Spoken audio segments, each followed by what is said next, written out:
बिस्मिल्लाहिर्रहमानिर्रहीम।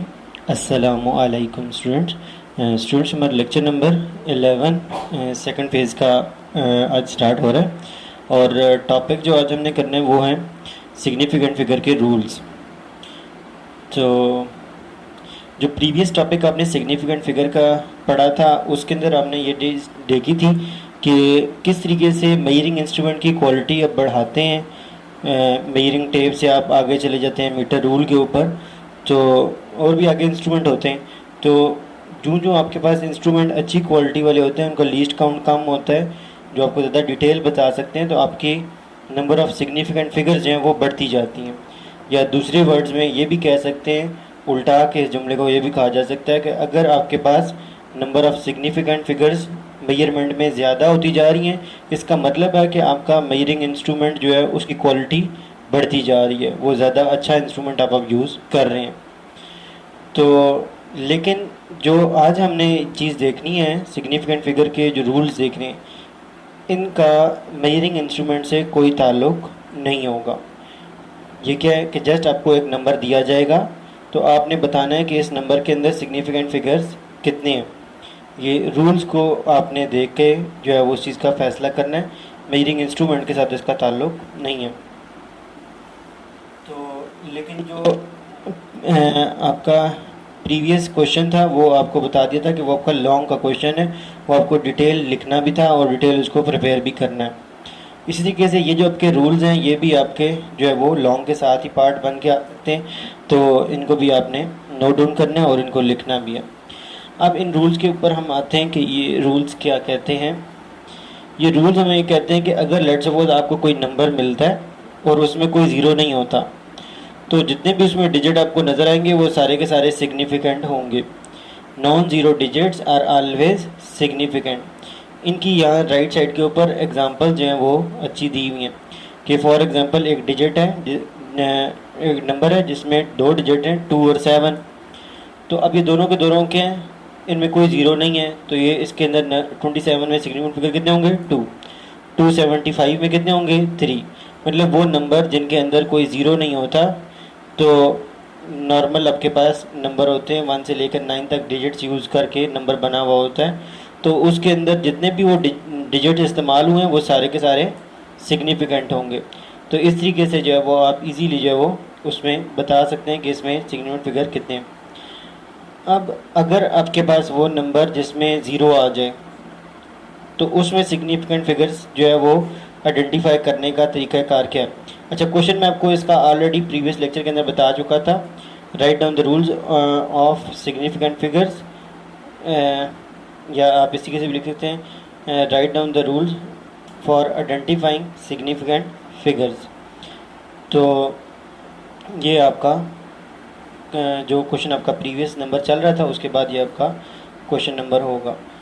तो इसमें अपने ये सारे रूल्स लिखने हैं। दूसरा रूल आपको कहता है कि अगर आपके पास नंबर ऐसा है जिसमें ज़ीरो इस्तेमाल हुआ है, तो अब ज़ीरो को आपने देखना है कि वो ज़ीरो कहाँ पर है। वो ज़ीरो दो नंबर्स के दरमियान में आ सकता है, वो ज़ीरो जो है वो किसी नंबर्स के लेफ़्ट साइड पर आ सकता है, शुरू में आ सकता है, और वो ज़ीरो जो है ना वो किसी नंबर के एंड पर भी, राइट साइड पर भी आ सकता है। तो इस तरह से ज़ीरोज़ के लिहाज से सिग्निफिकेंट फिगर के आगे फिर 3 रूल्स बन जाएंगे कि अगर आपके पास ज़ीरो दो नंबर्स के बीच में कहीं पर आ जाता है, zero between 2 significant figure are also significant. For example ये अगला रूल है, इसके अंदर ये लिखा हुआ है नंबर क्या है 2705, तो इसमें अब ज़ीरो बीच में आ रहा है तो ये ज़ीरो भी सिग्निफिकेंट काउंट होगा। इससे अगला रूल है कि अगर आपके पास ज़ीरो कहाँ पर आ जाता है,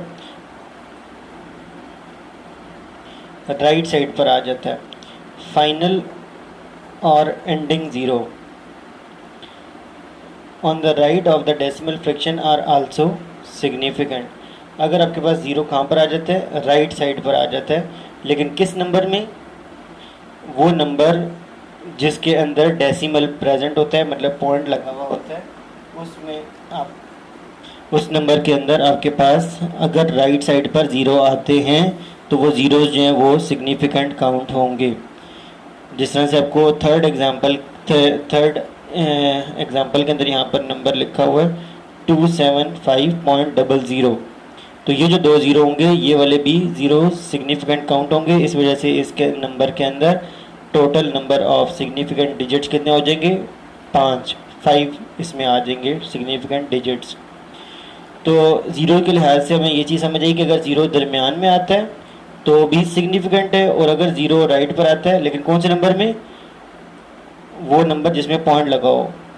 जो दरमियान में ज़ीरो है उसका कोई इससे ताल्लुक़ नहीं है कि नंबर पे पॉइंट है या नहीं है।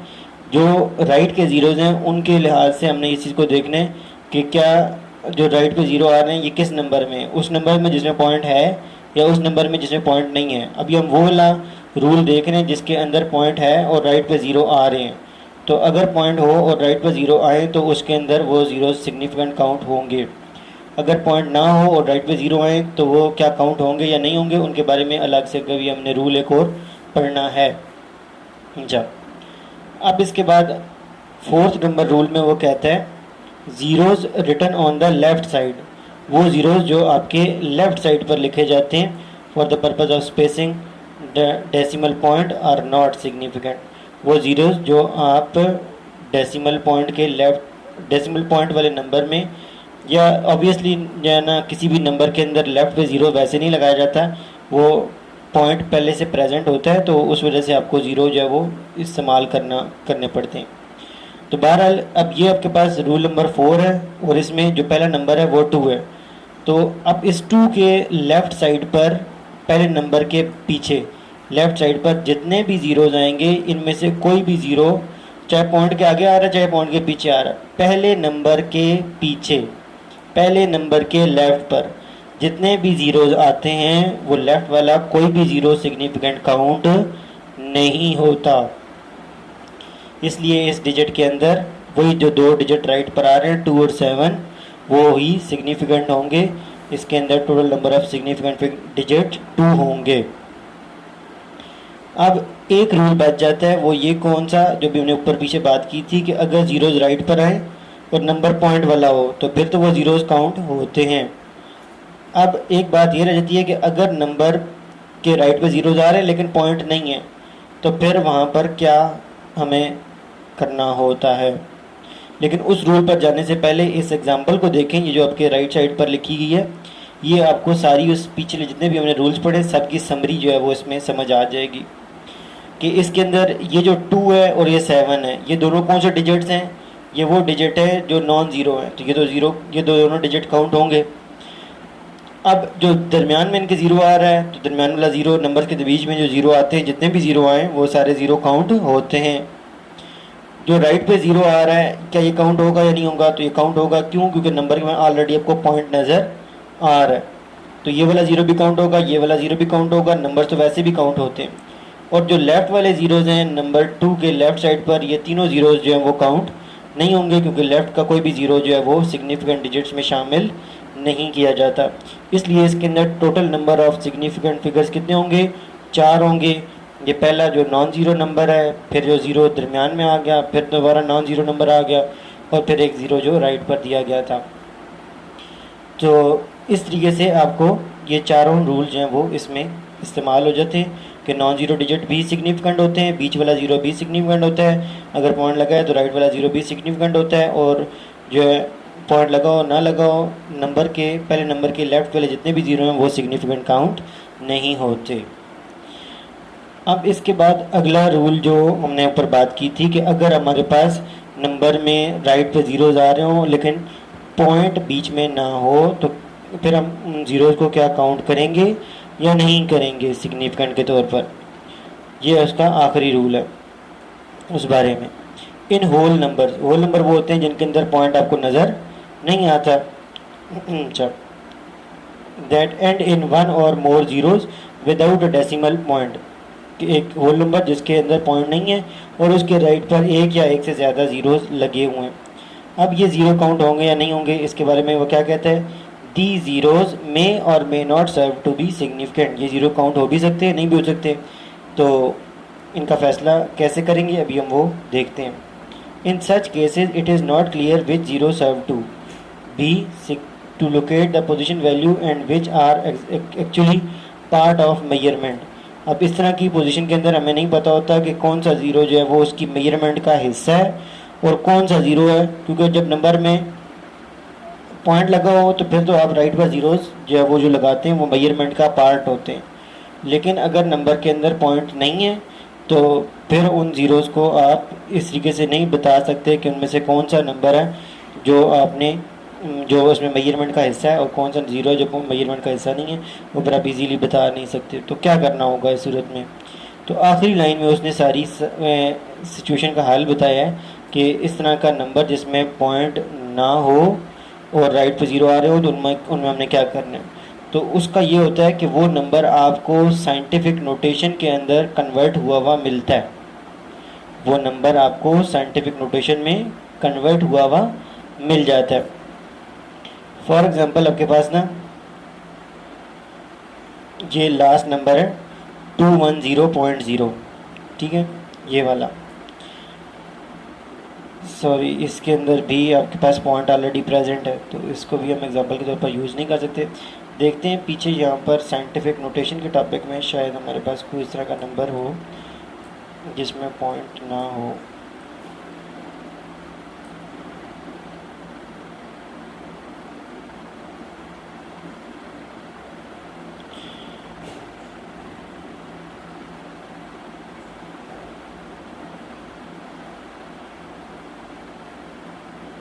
अच्छा, अब ये इसने एक नंबर आपको दिया है ना 62750। अच्छा, इसको इसने साइंटिफिक नोटेशन में कन्वर्ट किया तो इसकी जो स्टैंडर्ड फॉर्म आपको बताई थी, वैसे तो लिखने के बहुत सारे तरीके हैं, लेकिन जो स्टैंडर्ड फॉर्म इसकी होगी वो कौन सी वाली बनेगी? वो ये वाली, इसकी स्टैंडर्ड फॉर्म ये बनती है कि आप पॉइंट को कहाँ पे लेके जाएंगे? पहले नंबर के बाद। अब आगे आपने जो डिजिट लिखने हैं वो लिखे हुए हैं इसने 6.275। अगर ये इसको स्टैंडर्ड इसको लिखता इस तरीके से 6.2750 तब भी उसने रहना स्टैंडर्ड फॉर्म ही था। स्टैंडर्ड फॉर्म में कंडीशन क्या है कि आपका पॉइंट पहले नंबर के बाद होना चाहिए। आखिरी वाला ज़ीरो इसने यहाँ पर अभी यहाँ पर नहीं लिखा, लिख भी देता तब भी उसने रहना स्टैंडर्ड फॉर्म में ही था। मतलब जब आप साइंटिफिक नोटेशन में आपको कोई नंबर कन्वर्ट हुआ मिलता है तो डिपेंड करता है कि आपको आगे के जो ज़ीरो हैं वो साथ लगे हुए लिखे हुए मिलें या जो है वो नहीं लिखे हुए मिले। अब इसमें नहीं लिखे हुए मिले ना, तो अब इसके अंदर अब ये ऐसा नंबर है जिसमें पॉइंट नहीं है। अच्छा, अब हम इसमें जो इसका आखिरी ज़ीरो है क्या उसको सिग्निफिकेंट काउंट करेंगे या नहीं करेंगे? तो उसका फ़ैसला ये नंबर नहीं करेगा, उसका फ़ैसला कौन सा करेगा? जो इसकी हमें साइंटिफिक नोटेशन कन्वर्ट हुई हुई मिलेगी पेपर में या मिलती है। अब साइंटिफिक नोटेशन में इसने यहाँ पर ज़ीरो इस्तेमाल नहीं किया, तो जब ज़ीरो इस्तेमाल नहीं किया तो यहाँ पर सिग्निफिकेंट फिगर कितने होंगे? 4। आगे जो 10 की पावर लिखी हुई है 4 उसको तो आपने नहीं देखना। जो नंबर आपके पास है 6.275 उसमें आपके पास ज़ीरो नहीं है और इसमें 4 सिग्निफिकेंट फिगर हैं, तो आप उस जो ग्रीन वाला नंबर आपको स्टार्ट में दिया गया था आप उसके फैसला यही करेंगे कि उसमें 4 ही सिग्निफिकेंट फिगर हैं और आखिरी वाला ज़ीरो सिग्निफिकेंट नहीं है। अगर वो आपको इसकी साइंटिफिक नोटेशन इस तरीके से कन्वर्ट करके देता, स्टैंडर्ड फॉर्म में लिख के देता 6.2750, वो ज़ीरो भी जो ऊपर लिखा हुआ था उसको साथ लिख देता, क्योंकि उसको लिखने से स्टैंडर्ड फॉर्म में कोई मसला नहीं आता। तो अगर वो ज़ीरो आपको लिख के देता तो फिर आपने साइंटिफिक नोटेशन को देखते। अब जब साइंटिफिक नोटेशन को देते तो ऑब्वियसली साइंटिफिक नोटेशन के अंदर तो पॉइंट प्रेजेंट होगा फिर, क्योंकि वो 6.2750 होगा तो पॉइंट आपको बीच में नज़र आएगा। तो फिर ये वो वाला रूल बन जाएगा जो आपने थर्ड रूल पढ़ा था कि जो नंबर जिसमें पॉइंट होता है तो उसमें राइट वाला ज़ीरो काउंट होता है। तो फिर इस साइंटिफिक नोटेशन में आपके पास कितने सिग्निफिकेंट फिगर हो जाने थे? 5। तो फिर आपका जो गिवन नंबर था, स्टार्ट में दिया गया नंबर था, उसमें भी आपने कितने सिग्निफिकेंट फिगर बताने थे? 5 ही। मतलब आपको जो भी नंबर है वो साइंटिफिक नोटेशन में अगर होल नंबर है और आखिर में उसके ज़ीरो वेल लगे हुए हैं, 1 है या 2 हैं, जितने भी ज़ीरोज़ हैं वो आपको नंबर साइंटिफिक नोटेशन में कन्वर्ट हुआ मिलेगा। अब जब आपको मिलेगा तो आप साइंटिफिक नोटेशन को देखेंगे, वो साइंटिफिक नोटेशन तो जो भी है उसमें पॉइंट लाजमी प्रेजेंट होगा। अब साइंटिफिक नोटेशन में देखेंगे कितने ज़ीरोज़ आ रहे हैं, जितने साइंटिफिक नोटेशन में ज़ीरो आ रहे हैं तो असली नंबर के अंदर भी उतने ही ज़ीरो सिग्निफिकेंट होंगे, बाकी ज़ीरो सिग्निफिकेंट नहीं होंगे। तो ये उस नंबर के बारे में जिसमें राइट पे ज़ीरो आता है लेकिन उसमें पॉइंट नहीं लगा होता। तो ये इस तरह से हमारे पास सिग्निफिकेंट फिगर के 5 रूल्स थे। अब इसके बाद हमारे पास कुछ रूल्स हैं राउंडिंग करने के, तो लेकिन चलें उसके बारे में बाद में बात करते हैं, पहले इस एग्जांपल को देख लेते हैं। तो जो भी आपका क्वेश्चन नंबर अभी हो चुका है ये रूल्स वाला, इसके बाद अगला क्वेश्चन नंबर आपने यही बना लेना, ये जो यहाँ पर लिखा हुआ है आपने एग्जांपल के तौर पर इसको हेडिंग नहीं बना के करना। तो आपने ये लिखना है, find the number of significant figure in each of the following values, express them in scientific notation. अच्छा, अब इस क्वेश्चन में थोड़ी सी टेक्निकल चीज़ है, वो क्या कि एक तो वो कहता है कि इनमें सिग्निफिकेंट फिगर बताएं, तो सिग्निफिकेंट फिगर तो बताना इनमें कोई प्रॉब्लम नहीं है। लेट्स सपोज पहले नंबर की बात करें 100.8, तो ऑब्वियसली उसके अंदर 4 ही होंगे। क्यों? क्योंकि दरमियान वाले जीरोस काउंट होते हैं, कोई उनमें इशू वाली बात ही नहीं है। तो इस तरीके से टोटल नंबर ऑफ सिग्निफिकेंट कितने हो जाएंगे? 4। अगर आप बी वाले नंबर की बात करते हैं 0.00580, तो जो पॉइंट तो अब लगा हुआ है, अब पॉइंट लगा हुआ है और राइट पर ज़ीरो आ रहा है। जब पॉइंट लगा हुआ है तो राइट वाला जो ज़ीरो है 8 के बाद, तो वो ऑब्वियसली फिर काउंट होगा। लेकिन जो आपके लेफ़्ट के ऊपर 5 के जो लेफ़्ट पे 3 डिजिट्स दिए हुए, 3 जीरोज लगे हुए हैं, ऑब्वियसली वो नॉन जीरो नंबर के जो लेफ़्ट पे डिजिट्स होते हैं वो कोई भी नंबर जो है वो सिग्निफिकेंट काउंट नहीं होता। तो इस तरीके से इसके अंदर हम इजीली कह सकते हैं कि इसके अंदर 3 सिग्निफिकेंट फिगर होंगे। इसी तरीके से जो सी वाला नंबर है उसमें भी पॉइंट लगा हुआ है 210.0, तो पॉइंट लगा हो तो राइट के ज़ीरोज़ काउंट होते हैं, तो इस वजह से इसके अंदर 21 के बाद जो 2 ज़ीरोज़ हैं वो काउंट होंगे और इसमें total number of significant figure 3 होंगे, सॉरी 4 होंगे, तो 4 सिग्निफिकेंट डिजिट्स इसमें प्रेजेंट होंगे। तो इस तरीके से नंबर ऑफ सिग्निफिकेंट फिगर्स तो बताना किसी नंबर के अंदर कोई प्रॉब्लम वाली बात नहीं होती। तो बल्कि मैं आपको एक्सरसाइज के अंदर से 20 के रिलेटेड जो है वो कुछ क्वेश्चंस हैं ऐसे बता देता हूँ। ये नंबर है आपके पास क्वेश्चन नंबर 1.8 ना, और ये उसके 4 नंबर्स दिए हुए हैं और वो कह रहा है कि इनमें बताएं कि इनमें कौन से नंबर्स हैं जिनमें 3 सिग्निफिकेंट फिगर्स हैं। तो अगर हम पहले वाले की बात करें तो इसमें 5 हैं क्योंकि पॉइंट है और दरमियान के ज़ीरोज़ काउंट होंगे। दरमियान के ज़ीरो हर सूरत में खैर काउंट होते हैं, पॉइंट हो ना हो, तो इसमें 5 हैं। इसके अंदर अब ये 309, दरमियान का तो ज़ीरो काउंट होगा लेकिन लेफ़्ट वाले ज़ीरोज़ काउंट नहीं होते, तो इसलिए इसमें 3 सिग्निफिकेंट फिगर होंगे। एक तो ये ऑप्शन होगा। इसके अलावा 5.05 अभी साइंटिफिक नोटेशन में दिया, साइंटिफिक नोटेशन में जो आगे 10 की पावर के साथ जो भी कुछ लिखा है उसको आपको कोई कंसिडर करने की कोई ज़रूरत नहीं होती, सिर्फ नंबर को आपने देखना है। तो नंबर में अगेन इसके अंदर दरमियान वाला ज़ीरो काउंट होगा तो इसमें भी 3 ही होंगे। फिर उसके बाद जो आखिरी नंबर दिया हुआ है ये वाला, इसके अंदर राइट क्योंकि पॉइंट लगा हुआ है तो राइट का ज़ीरो काउंट होगा, इस वजह से इस नंबर के अंदर 4 सिग्निफिकेंट फिगर होंगे। तो बी और सी वो ऑप्शन है जिनके अंदर 3 सिग्निफिकेंट फिगर्स हैं। तो इस तरीके से होप्स हो कि आपको थोड़ा आइडिया होगा कि सिग्निफिकेंट फिगर्स किसी कैसे निकालते हैं। लेकिन ये जो भी हम एग्जांपल कर रहे थे इसमें खाली से ये नहीं कहा कि आप सिग्निफिकेंट फिगर्स निकालें और उसके बाद सो जाएं, उसने कहा है कि आपने उसके बाद उनको साइंटिफिक नोटेशन में भी लिखना है। अब साइंटिफिक नोटेशन में नंबर को लिखना कोई ऐसी प्रॉब्लम वाली बात नहीं होती, लेकिन सिग्निफिकेंट फिगर्स को देखते हुए साइंटिफिक नोटेशन लिखना थोड़ा सा टेक्निकल काम है। अच्छा, वो किस तरीके से? वो इस तरीके से कि आपके साइंटिफिक नोटेशन में लिखने का आपको क्या तरीका बताया था? स्टैंडर्ड फॉर्म उसकी क्या है कि अपने पहले नंबर के बाद पॉइंट को लेके जाना है। अब आप इसको लेके जाते हैं पहले नंबर के बाद और लिख देते हैं इसको क्या 1.008 और 2 डिजिट आपके मूव हुए हैं क्योंकि पॉइंट आपका पहले कहाँ पर था? ये 0 और 8 के बीच में। अब यहाँ से आगे 2 डिजिट लेफ्ट पे गया तो आपकी 10 की पावर लग गई 2, तो आंसर आपका बन गया 1.008 मल्टीप्लाई बाई 10 पावर 2 सेकेंड्स। अच्छा, अब इसके अंदर आपके पास ऑप्शन नहीं है कि आप इसको यहाँ तक नंबर को लिखें 1.0 मल्टीप्लाई बाई 10 की पावर 2 सेकेंड्स।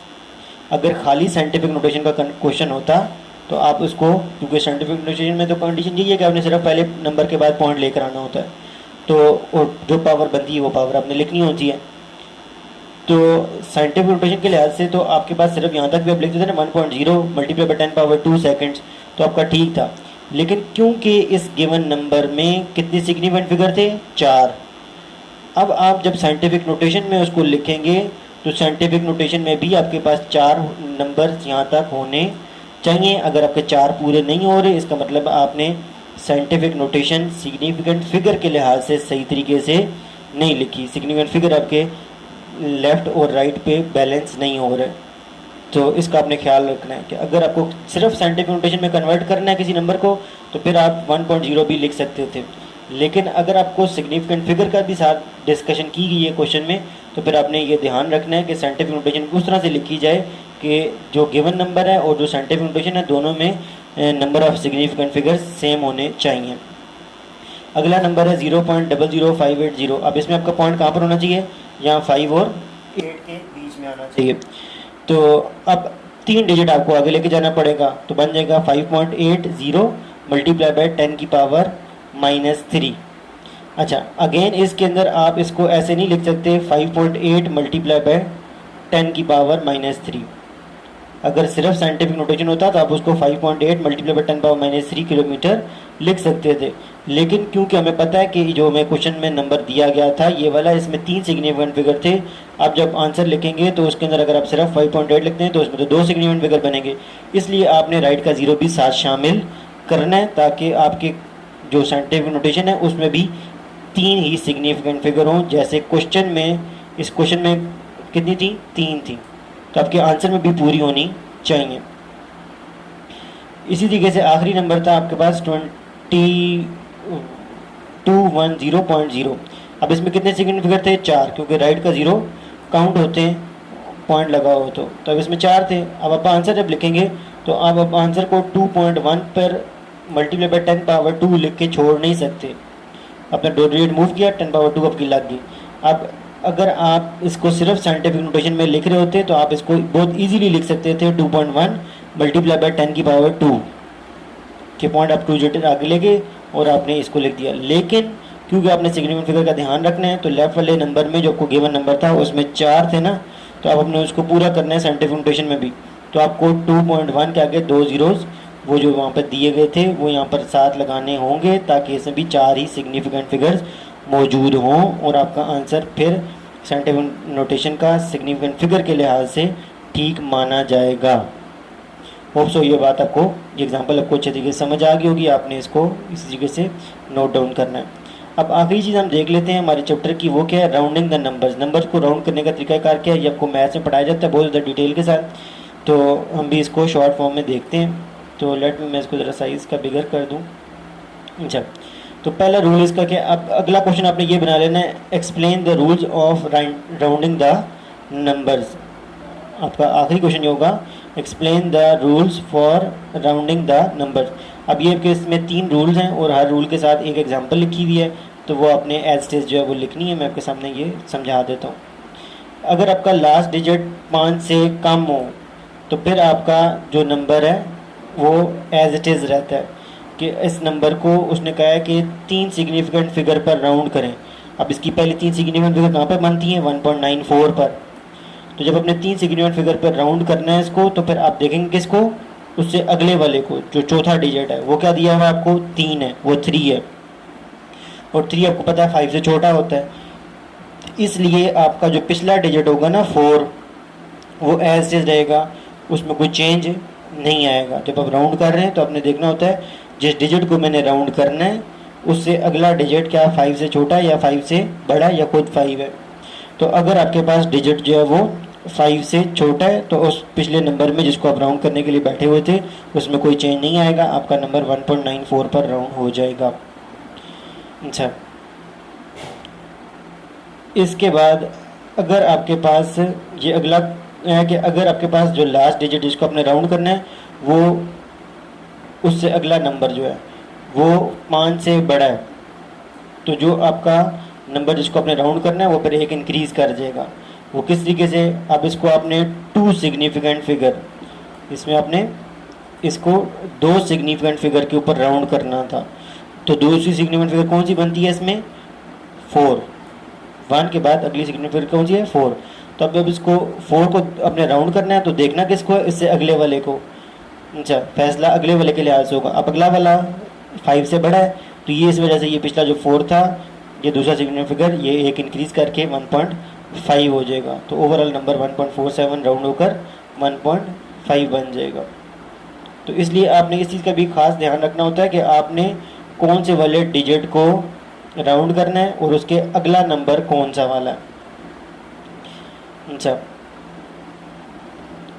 फिर इसके बाद आपके पास आखिरी रूल है कि अगर आप जिस नंबर को राउंड कर रहे हैं उसके अगला नंबर 5 आ जाए, ना 5 से छोटा हो ना 5 से बड़ा हो, बल्कि खुद 5 आ जाए। If the last digit is 5 then it is rounded to get nearest even number.